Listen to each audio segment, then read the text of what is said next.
When we come, or people of the time of the Lord, multitudes came in the thousands, and he spoke. What did they hear? Voice. But where is this voice coming from? The word. Because the voice precedes the word. The voice comes from the word in order to prepare the way for the word to be revealed. So when people came, heard the Lord preaching, or in this instance, John the Baptist, some people said, I believe in what I'm hearing. Some people said, I don't believe in what I'm hearing. Those who believed, the Lord revealed himself to them. But those who did not believe, they remained in darkness. They remained in darkness. Information is the first step to Christ. Knowledge. I came, I listened. What did I gain by listening? Knowledge. I learned something new. I gained knowledge. When I gained knowledge, I gained information. If I stop at this first initial level and then walk away, I've gained absolutely nothing. It was just that knowledge that I got, and I walked away, and that was it. Because to get to know God, to find God in your life, once you hear the information, once you gain that knowledge, you need to take the next step and be more serious. What is the next step? You need now to understand what you heard. The knowledge you gained, you need to comprehend it. Because without understanding what you heard, you will walk away the same way you came in initially. You've gained nothing. Because you did not choose to go and work hard to know what you just heard. It was just a piece of information. Yes, it was nice. No, it wasn't. And you walked off without studying, researching, seeking to actually determine what I heard, what does it really mean? You just took the information and walked and went home. You will never get to know God this way. So what do you need to do after gaining the knowledge? You need to understand this knowledge, comprehend the information that you've just received. You need to process it. When you understand what you heard, the final step must be made. Wisdom, application. I gained information. I took the next step to understand the information. Now that I understood it, I need to apply it into my life. I need to apply it into my life. With all love and respect to doctors, but I don't know why I always mention doctors when I give an analogy. I must love him that much. I love you. We have two beautiful doctors with us. God bless them always. God bless them for the church and for us. Amen. With all love and respect, of course, this is just an analogy, nothing against doctors. This person went and studied for years, and it takes a very long time to be a doctor. It's a lot of hard work.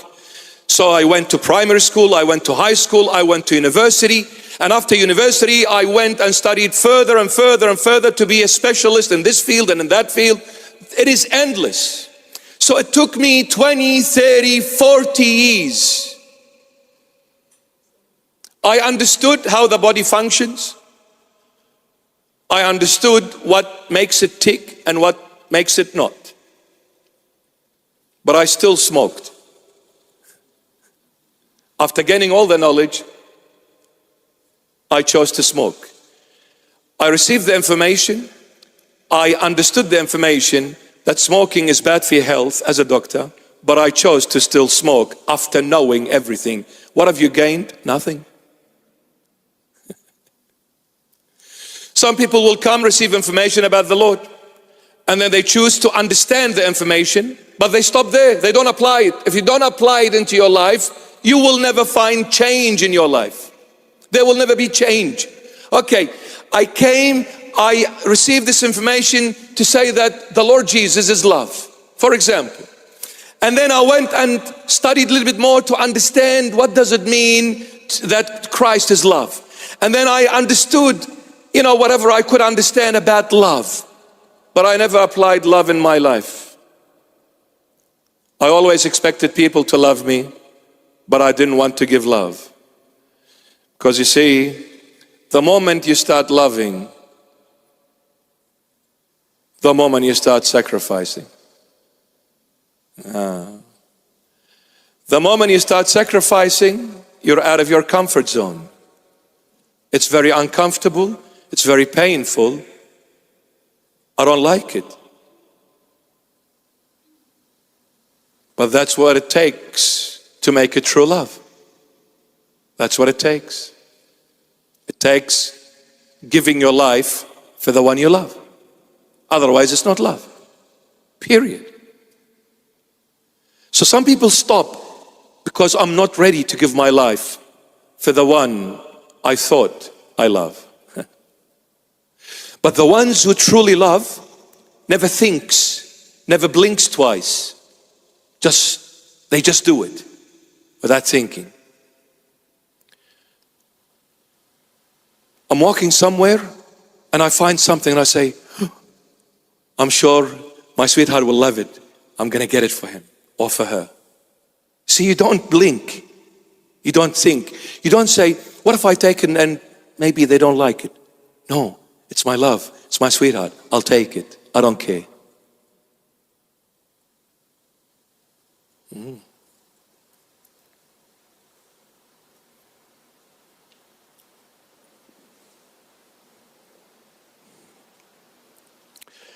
I can't remember the joke 100%, but I'll say it anyway. This wife gets up. She had seen a dream. So she goes to her husband. She said, honey, yes, darling, last night I just saw a dream. You came, you had bought me a diamond ring and you gave it to me. What does it mean? He said, honey, I don't know how to explain dreams. It was on her birthday he gave her a diamond ring. He said, I don't know, I can't risk it, I don't know what it means. Anyway, on her birthday, which came a few days later, he brought her a present.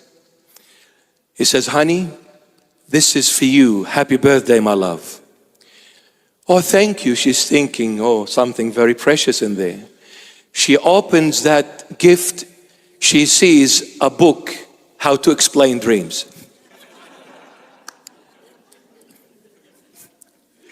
In your dream, I buy you a diamond ring. Are you kidding me? That's going to cost me 50 grand. This book cost me $5.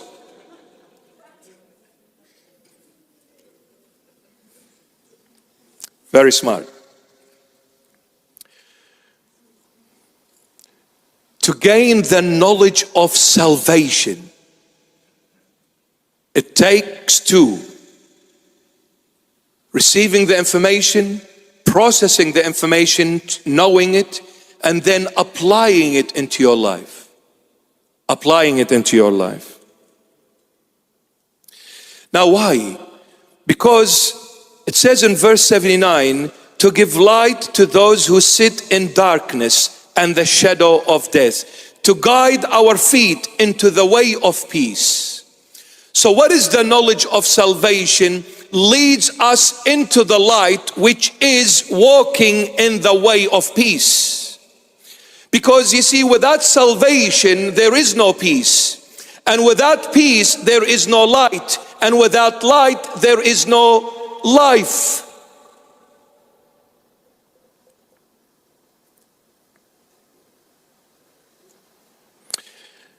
When people reject the Lord Jesus, where do they end up? In darkness. In darkness, and what else? And the shadow of death. Now, what is darkness? Sin. And what led me to death? The wages of sin is death. And what led me to the shadow of death? Well, it started with sin, darkness, that took me to death, and death took me to the shade. What is the shade of death? Hell. And you find that in the psalmist, Psalm 23.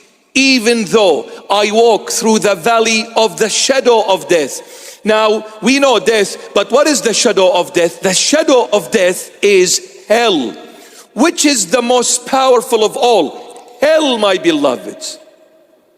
Hell is the final stage. Sin is the beginning that leads me to death, but death takes hell. Hell, that's it. When I go, there is no comeback.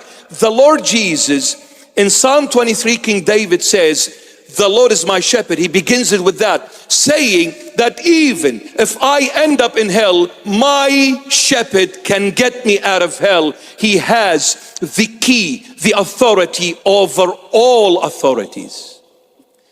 So hell is impossible. And the Lord said, what is impossible to men is possible to God.